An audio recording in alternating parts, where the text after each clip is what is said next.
30-ാം തീയതിക്കകത്ത് പണി പൂർത്തിയാക്കേണ്ട ആവശ്യം നമുക്കുണ്ട്. കാരണം ഡിസംബറിൽ ISL മാച്ച് വരികയാണ്. നിങ്ങളെല്ലാം ചെറുപ്പക്കാരി കളികളുടെ എല്ലാം പ്രേമികളാണെന്ന് എൻ്റെ ധാരണ. അപ്പോൾ അതിനകത്തുനിന്ന് ഒരു അനിശ്ചിതത്വം വരാതിരിക്കാൻ വേണ്ടി ഞങ്ങൾ ശ്രദ്ധിക്കും. ISL മാച്ച് നടക്കും. പിന്നെ മാറ്റിവെച്ച കളി അത് GCDയുടെ നിയന്ത്രണത്തിലല്ല. അത് ബന്ധപ്പെട്ട ആളുകൾ വീണ്ടും കൊണ്ടുവരുമെന്നാണ് ഞങ്ങൾ പ്രത്യാശിക്കുന്നത്. മാർച്ചിൽ കൊണ്ടുവരികയാണെങ്കിൽ നമ്മൾ സ്റ്റേഡിയം ആ സമയത്ത് വിട്ടുകൊടുക്കുമോ? സംശയം എന്താ, 2 പ്രാവശ്യം കൊടുക്കും. പിന്നെന്താ, പെയിന്റുമായി ബന്ധപ്പെട്ടാണ് എഞ്ചിനീയറിംഗ് വിഭാഗം തന്നെ ഒരു ആശങ്ക മുന്നോട്ട് വെക്കുന്നുണ്ട്. കാരണം വാറന്റി ഉണ്ടായിരുന്നതാണ്.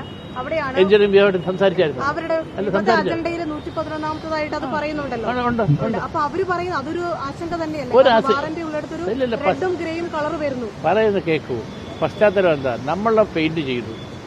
ആ സമയത്ത് അർജന്റീന കളിയില്ല.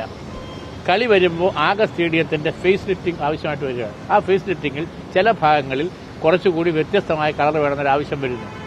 അത് ദുർലാക്കാരുമായിട്ട് സംസാരിച്ച് അവരുടെ പ്രവൃത്തികൾക്ക്, അവരുടെ കാര്യങ്ങൾക്ക് ഒരു ദോഷവും വരാത്ത വിധത്തിൽ ധാരണയാക്കിക്കൊണ്ട് ഇവരോട് ചെയ്തോളാൻ പറഞ്ഞിട്ടുണ്ട്. അതിലെന്താ തെറ്റെന്താണ്? സ്പോൺസറിന്റെ അല്ല, നീ കളി നടത്തുന്നതിന് വേണ്ടി ആകെ ഫേസ് ലിഫ്റ്റിന്റെ ആവശ്യം. നിങ്ങൾ സ്പോൺസർ പറഞ്ഞാൽ എന്താ അതിന്റെ പ്രശ്നം? എന്താ ഒരു സ്പോൺസർ വന്നെന്താ കുറ്റമാണോ?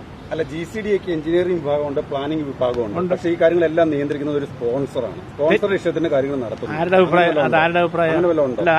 ചേട്ടൻ പറഞ്ഞ ആരുടെ അഭിപ്രായം പലതും പറയുന്നത് അദ്ദേഹം തന്നെയാണ് ഈ കാര്യങ്ങളുമായിട്ട് ബന്ധപ്പെട്ട്. അത് ചോദിച്ചോളണം, ഞാൻ പറയേണ്ട കാര്യമില്ല. സ്റ്റേഡിയം കൈമാറ്റത്തിന് വഴിയൊരുക്കിയത് കായിക മന്ത്രിയുടെ ഒരു കത്താണ്. സെപ്റ്റംബർ 19-ാം തീയതി കായിക മന്ത്രി GCDക്ക് ഇങ്ങനെ സ്റ്റേഡിയം കൈമാറണമെന്ന് ആവശ്യപ്പെട്ട് കത്ത് നൽകിയെന്നാണ് വിശദീകരണക്കുറിപ്പിൽ GCDA പറയുന്നത്. അപ്പൊ കത്താണോ അതിനൊരു പ്രധാനപ്പെട്ട കാരണമായി? GCDA വിശദീകരണക്കുറിപ്പിൽ പറയുന്നത് എന്താണോ അത് തന്നെയാണ് സ്ഥിതി. അത് ഇപ്പൊ പറയാനാവില്ല. അവിടെ നടക്കുന്ന പ്രവൃത്തികൾ ഓരോന്നും എത്രത്തോളമാണെന്ന് ക്വാണ്ടിഫൈ ചെയ്തുകൊണ്ട് ഒരു റിപ്പോർട്ട് ഉണ്ടാക്കാൻ 3 പേരുടെ കമ്മിറ്റിയെ വെച്ചിട്ടുണ്ട്. ആ 3 പേരിൽ ഒന്ന് GCDAയുടെ സൂപ്രണ്ടിംഗ് എഞ്ചിനീയർ, 2 SKFന്റെ ജനറൽ മാനേജർ, 3 ഈ റിപ്പോർട്ടർ ബ്രോഡ്കാസ്റ്റിംഗ് കോർപ്പറേഷന്റെ സീനിയർ എഞ്ചിനീയർ, അവരുടെ GM ആണത്. ഈ 3 പേര് നടക്കുന്ന പ്രവൃത്തികളെല്ലാം അപ്പോൾ ക്വാണ്ടിഫൈ ചെയ്ത് അതിന്റെ രേഖ ഉണ്ടാക്കി പോകുന്നുണ്ട് ഓരോ ദിവസവും. എന്തൊക്കെ പ്രവൃത്തികൾ പൂർത്തിയായിട്ടുണ്ട്? പിന്നീട് പോരെ, ഇന്നത്തെ യോഗത്തിൽ ഇത് ചർച്ചയാവും. ഒരു കാര്യമില്ല, അവിടെ ഇത് ചർച്ച ചെയ്യേണ്ട ഒരു കാര്യമില്ല. അങ്ങനത്തെ GCDA യോഗത്തിൽ വേറെ ഒരുപാട് കാര്യങ്ങളുണ്ട് ഞങ്ങൾക്ക്. ഇത് ചർച്ച ചെയ്യേണ്ട ഒരു കാര്യം ഇന്നില്ല. ഗ്രൗണ്ടുമായിട്ടുള്ള വിഷയം ചർച്ച ചെയ്യില്ല. ഇല്ല, ഒരു കാര്യം ചർച്ച ചെയ്യും. അത് ഞാൻ പറയാം. മെച്ചപ്പെടുത്തിക്കൊണ്ടിരിക്കുന്ന ടർഫ് നല്ല നിലയിൽ വന്നതിന് ശേഷം ഇന്നലെ അതിക്രമിച്ച് കോൺഗ്രസ് നേതൃത്വം അവിടെ കയറി വൃത്തികേട് കാണിച്ചിട്ടുണ്ട്. അത് തെറ്റാണ്. അതിനാവശ്യമായ നടപടികളുണ്ടാവണം. കോൺഗ്രസ് അതിൽ പശ്ചാത്തപിക്കേണ്ടതുണ്ട്. പോലീസിൽ പരാതി കൊടുത്തല്ലോ.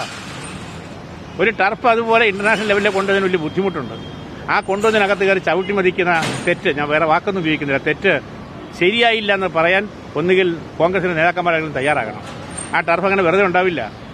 മെസ്സിയൊക്കെ വന്ന് കളിക്കണമെങ്കിൽ ആ ലെവലിലേക്ക് അത് മാറ്റണം. ആ പണിയെ തകർക്കുക ചെയ്യണം. അതിന്റെ അർത്ഥം മെസ്സി വരണ്ടെന്നാണ്. അതാണ് നിലപാടെങ്കിൽ അതൊക്കെ പറഞ്ഞോളാം രാഷ്ട്രീയമായിട്ട് കോൺഗ്രസ്. അത്രയേ ഉള്ളൂ.